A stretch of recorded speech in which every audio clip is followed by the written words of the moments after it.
The peoples across the Drifting Amalgams universe are loosely based on Earthbound lifeforms. Instead of putting them all in one place, though, I've decided to write my fictional species as inhabitants of several different planets. This way, I can narrowly world build terrain, creating entire planets that have just one or two physical features. Features that may or may not be friendly to aliens. So, how do I choose geographical features? Hi, I'm Casey Hudson and I write sci-fi novels. My foundation for world-building terrain is real-world environments that my baseline species live in. Here's how I'm adapting leopard habitats and the habitats of Mexican free-tailed bats to detail land and water for my sci-fi world.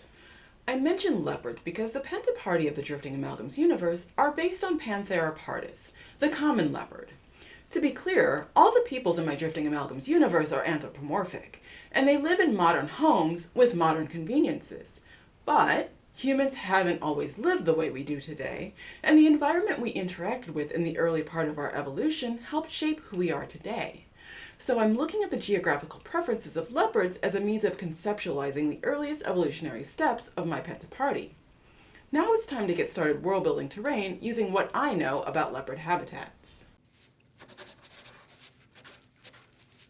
Leopards easily adapt to a variety of habitats, and while I want to be selective as I'm world building terrain for the planet Abarbadai, I'm also looking at keeping a lot of leopard habitat preferences as I make decisions.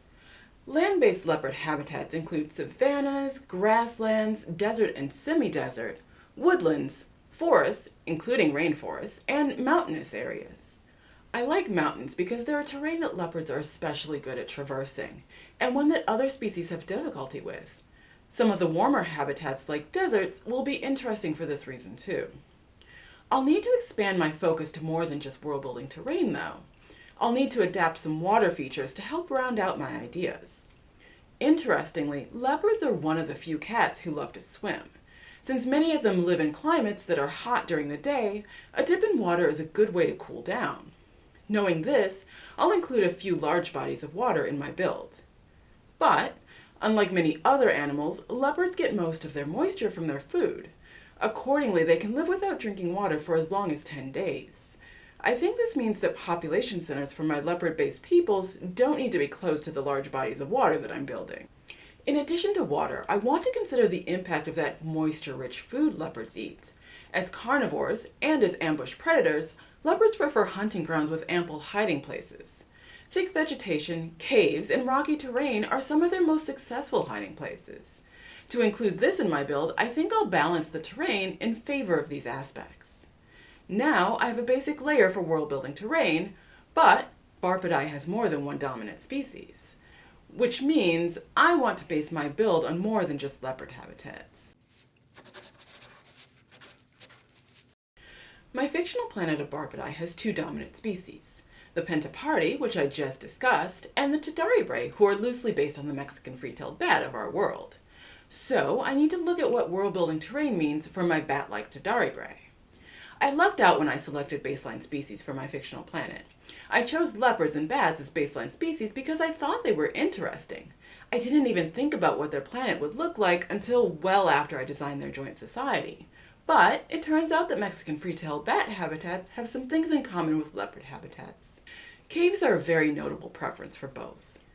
While leopards like caves for hunting and hiding, Mexican free-tailed bats like them for everything, preferring them over any other habitat.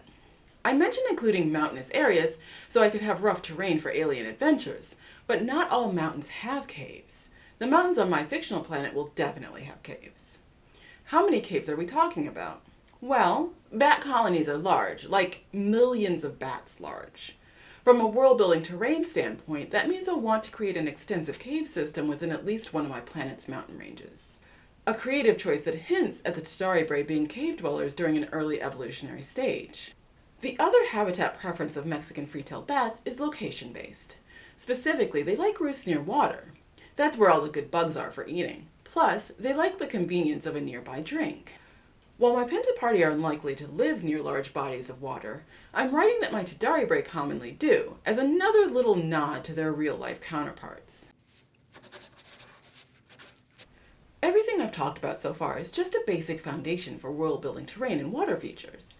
In action, I need a map outlining large and small-scale features. Mountains and caves are a primary feature of the planet, which is showcased by a peninsular mountain range with a system of caves throughout them. There are several smaller mountain ranges dotting the continents, including a few that butt up against the ocean. Some have cliffs, ridges, and sheer drops, while others have a more gradual decline to the water.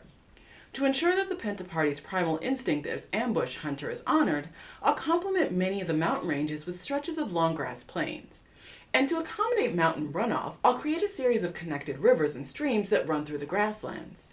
In line with the idea that only one of the dominant species depends heavily on fresh water, larger bodies of fresh water will not be present. All considered, I've created a massive mountain range that would have supported the cave-dwelling ancestors native to my fictional planet. As they moved out of the cave systems, they migrated to areas on the planet that attract insects. These grassy areas remain moist due to the water cycle created by nearby rivers and streams, and they create sustainable insect farms in these areas. As for the leopard-like peoples, they'll be dispersed across these lands, keeping large solitary domains as their evolutionary base preferred. With that, a planet of leopards and bats is born. Until next time, stay curious.